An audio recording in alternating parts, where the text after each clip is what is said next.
नमस्कार मित्रांनो, मी एल सागर आणि आपण पाहत आहात कथा काव्यांग.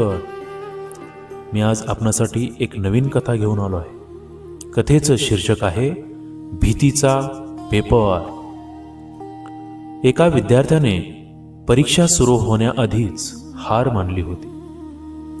पेपर कठीण नव्हता, पण त्याच्या मनात बसलेली भीती खूप मोठी होती आणि त्या भीतीने त्याच्याकडून उत्तरपत्रिका रिकामी ठेवण्याचा जवळपास निर्णय करून घेतला होता.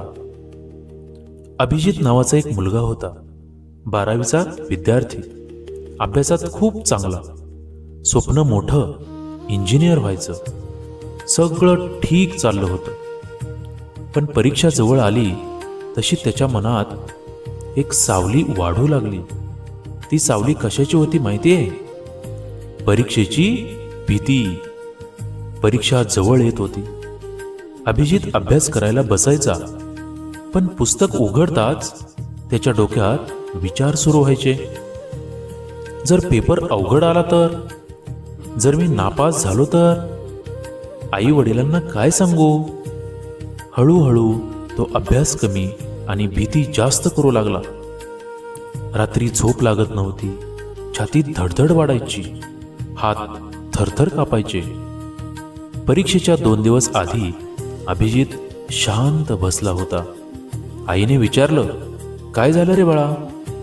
अभिजित काही बोलला नाही, पण त्याच्या डोळ्यात भीती मात्र स्पष्ट दिसत होती.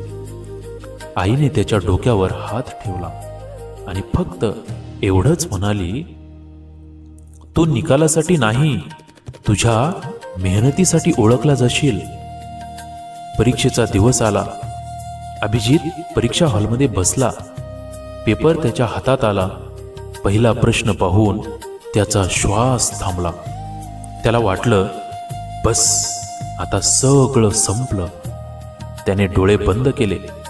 तेवढ्यात त्याला शिक्षकांचे एक वाक्य आठवले, भीती पेपरला कठीण करत नाही, भीती फक्त तुझं मन कमकुवत करते. झालं. अभिजितने खोल श्वास घेतला. पेपर पुन्हा वाचला आणि त्याला लक्षात आलं, पेपर अवघड नव्हता, तो फक्त घाबरलेला होता. त्याने शांतपणे उत्तर लिहायला सुरुवात केली. परीक्षा संपली. निकाल लागला. अभिजित फक्त पास झाला नाही, तो चांगल्या गुणांनी उत्तीर्ण देखील झाला. रिझल्ट पाहून तो हसत म्हणाला, पेपर कठीण नव्हताच, मी स्वतःलाच घाबरलो होतो. परीक्षेची भीती ही प्रश्नपत्रिकेत नसते मित्रांनो, ती आपल्या मनात असते. जो विद्यार्थी भीतीवर विजय मिळवतो, यश त्याच्या पुढे नक्की झुकतं मित्रांनो.